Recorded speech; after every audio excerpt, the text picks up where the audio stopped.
All right, we're gonna watch. We're gonna play an audiovisual novella. My head pounded, ears still ringing slightly. Some of the worst nightmares I've had in years left me feeling like I've been punched in the jaw. Just like any other day, I dragged myself into the office.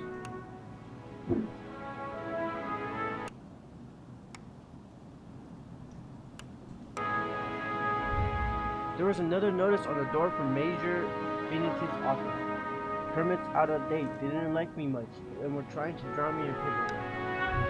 It was a slow month, weeks since I've had a real class or case to work on, so I passed the time pacing the office, smoking and staring at the mirror in the corner. Sandy covered with an old bed sheet.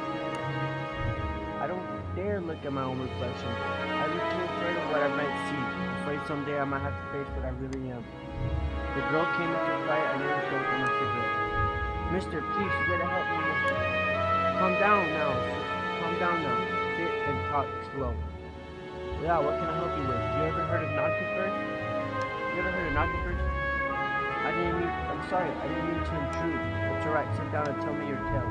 She eyed me with a dash of suspicion as I tossed back the handful of pills and chased them with a swig of whiskey. I could tell this might take a while. Her name was Lily. She told me that she was his mistress, the man all over the newspapers, the infamous banker Mr. Reginald Farnsworth. Mr. Farnsworth was the drunk, philandering bastard, but this girl seemed genuinely concerned that he had recently gone missing. Less concerned about the fact that Mr. Farnsworth's wife had just turned up dead in Central Park. You don't understand. He just couldn't have done it. He hated his wife, and he couldn't have killed her. Everyone thinks it was him, and no one believes me. He's gotta be in trouble. I ain't saying I believe you, but what makes you think he's in danger? The case looks pretty simple to me. Well, Mr. Jack, you can just call me Jack. Jack, whoever did that to his wife must have been the one who took her. He would have never left me without me. He promised me.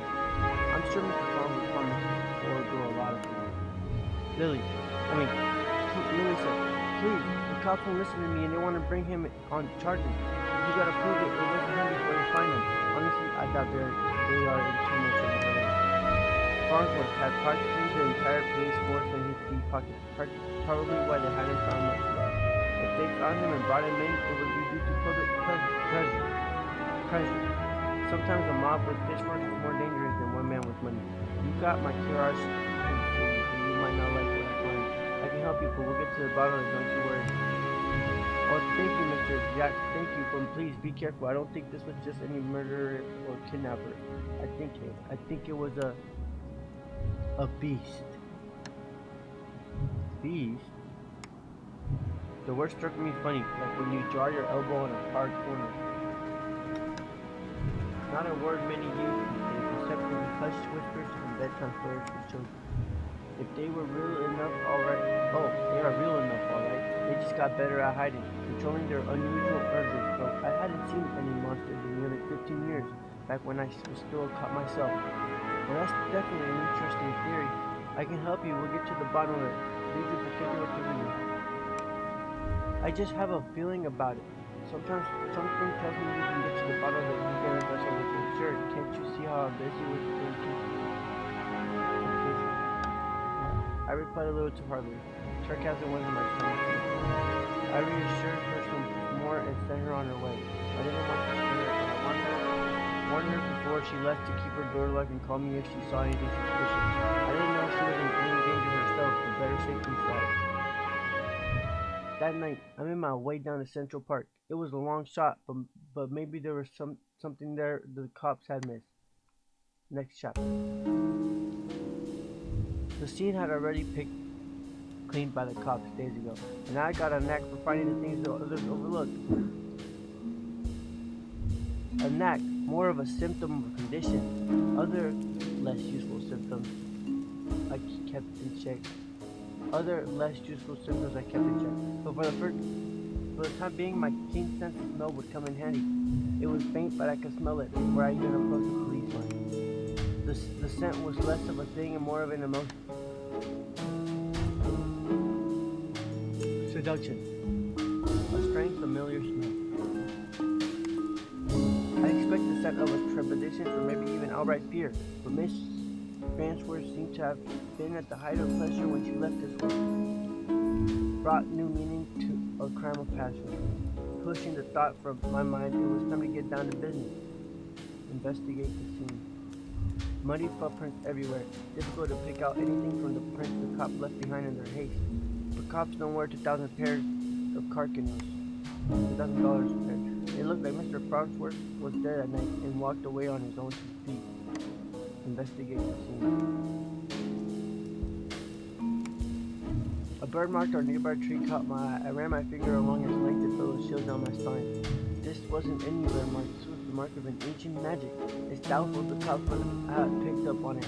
Could Lily have been right? Something unnatural was at play here. But I was no stranger to the strange. After looking around for a while longer, I realized the park had given up on all it was hiding from me. So I trudged back to my apartment and my head hit my pillow like it owed me money. The next morning, I was reeled from another bout of ghoulish nightmares, but I tried to hide my discomfort when I saw Lily was already sitting outside my office. She waited wordlessly as I unlocked the door and let down another nudge from the major's office. I motioned for her to step inside, seemingly afraid of what I might say. She finally worked her courage to ask. So, what did you find? Well, I've got some good news. Vampires might still be alive. Not sure about bees, but something unnatural was at play. Might be great. Sounds slow. What does that mean? What about Reggie? Do you know where he might be? Trying for listening. He slipped away. My tone was indifferent towards her as I turned and grabbed a bottle from my desk drawer. A dryness in my throat made it difficult to follow my name. But you don't know where he went. You see the news this morning is related? When is he dead?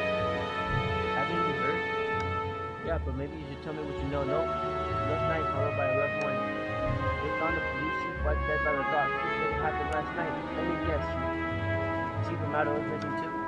My face might have betrayed a bit of satisfaction as she confessed my fate might have betrayed a hint of satisfaction as she confirmed my suspicion, but it faded quickly.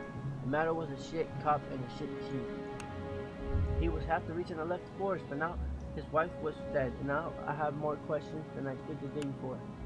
The gears in my head started to spin, which wasn't helped by the splitting pain at my temples. I told Lily I needed time to work, and she left slightly dejected, wanting more answers than I could provide.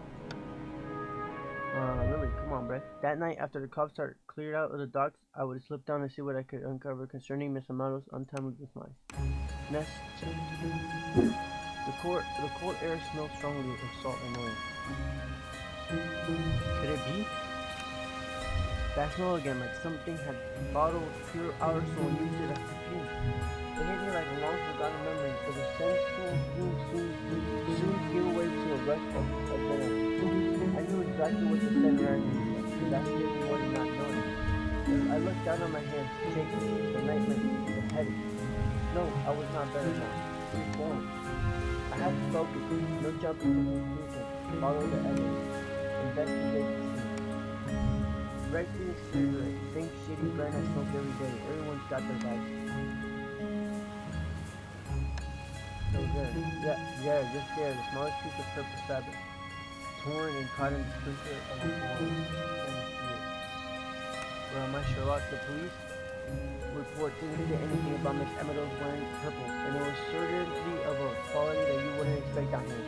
Don't see too many high society types around flaunting royal purple thread. I pulled out my 10 pack of breath and lit up.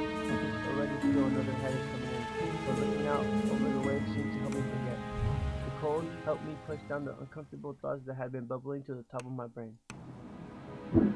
I honestly don't remember the walk back to the office. Apparently, I spent the night in my easy chair. The air-feeding thoughts lingered on my throat. It was still dark out. No, I checked the clock. How long had I been out? Had I really slept for the entire day? The newspaper was fiddling in the door. As I stood to fetch it, I immediately fell over. A wave of nausea hit me like a ton of bricks. I steadied myself and regained my composure. Before I even picked up the paper, I could already read the headline. Breaking. Major missing. Wife found dead. 2 cases is a coincidence. 3 is a pattern. The cops would come asking questions soon. The mirror had a history of antagonizing all the victims. I stumbled to my desk and threw back 3 days worth of investigative history. I couldn't take any chances. I had to investigate to make sure. I threw on my jacket and went to the door. Billy caught me off the guard and inside. Jack, where are you going off to? I've been trying to reach you all day. I'm sorry, Louise, I don't have time to talk. I have to go. I'm off to Misdemeanor's crime scene. Okay, but we can talk when we get back. Stay safe. She gave me a soft kiss on the cheek as I rushed off. Part of me wanted to stay and tell her it would be okay, but it was a lie. The alley was located just behind the high-rise apartments where Major Benetti and his wife lived. I could tell the police were spooked out. The crime scene was being sloppier than the last. They hadn't even bothered to submit the tracking to evidence. Then why wouldn't they at least look down the dust untouched? No one wants to leave the dirty work. But I know how to find the good stuff. It really doesn't take long if you know what to look for. Lightweight bags usually mean something was definitely documented. You were lucky they didn't bother to shred them. Jackpot, Shell Company, Katie talking to Doctor. Right, I knew Major Benetti was close, but this was unbelievable. If there was more letters between Major Benetti and Chief Amato talking about me, how they were trying to get me shut down, they didn't let me snooping around crime scenes all the time. Well, they weren't here to stop me snooping around this one. With Benetti's car, if he's still alive, why wouldn't he have left in his car? It didn't make any sense. I honestly wasn't too motivated to find him, but the stakes were too high, and my bet was heading towards the unthinkable. As I searched around for anything that might assuage my fears, I caught these fancy things. They overwhelmed my other senses when undulating pleasure. It was intoxicating. The weapon was on a weak blade. The weapon I knew all too well, though it had been many years. Was there another lady? Was I being framed? It wasn't possible, was it? I was taking my inhibitors. I was reformed. For the nightmares, the headaches, the memory lapses. I couldn't even trust myself. I started walking back out the alley when something tiny caught my eye. A watch. Not just any watch, though. My watch. How long had my wrist been there? Surely. I just dropped it when I first came down the alley. I checked the time just before I left the office, hadn't I? Or had I used the wall clock? I can't be for sure. I couldn't be sure of anything, so I ran. What the hell's happening to me? I'm crazy. I don't know why I ran back to the office. The cops would probably show up any minute. The down to my door and caught me away. They would put it together for me. Maybe it would be the best for everyone if I slipped and faced my own reflection. But Lily was still there waiting for me. Jack, what's wrong? You look like you've seen a ghost. My ghost? My own ghost. Come back to haunt me from the past. You're not making any sense, Jack. Please sit down. You don't understand. You're not staying around me. I took a good last look at her as I prepared to shove her out the door. I noticed she was wearing the same thing she had when she first came to her office. Beautiful purple dress. Ooh, odd that I hadn't really noticed before, but it made her seem out of place, out of time. And it was sprayed around the edges of the places. My shirt caught my fall as my hands fell. It was you. You are the monster, succubus.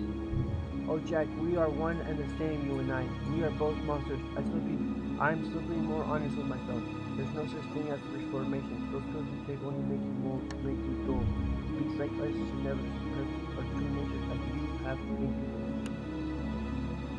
Those men will probably get you now, I think. She probably took them to her later in the Harvest City. So you've done all this to wake me up? You could say that, though it isn't enough just to have you doubt yourself. You believe you are still capable of such wonders, but deep down you probably are. You can't escape it. Now I need you to completely be. You took my watch, messed with my head.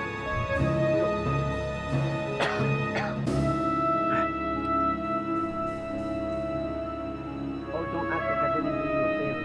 Those men hated you and wanted you gone. Now they are gone. I mustered the strength to stand again.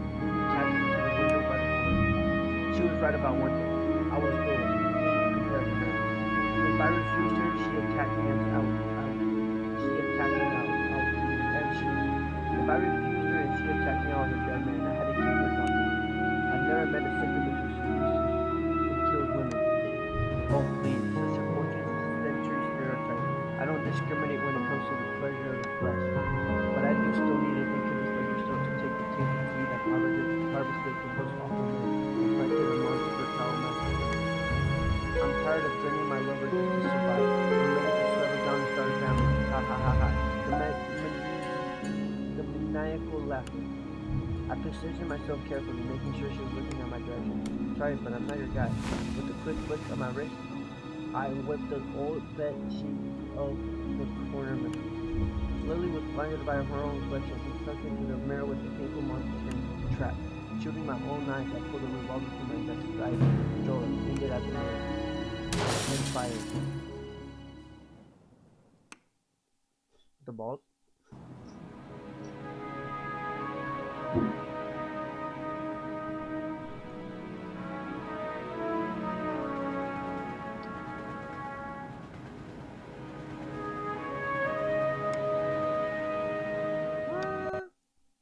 Thank you guys for watching.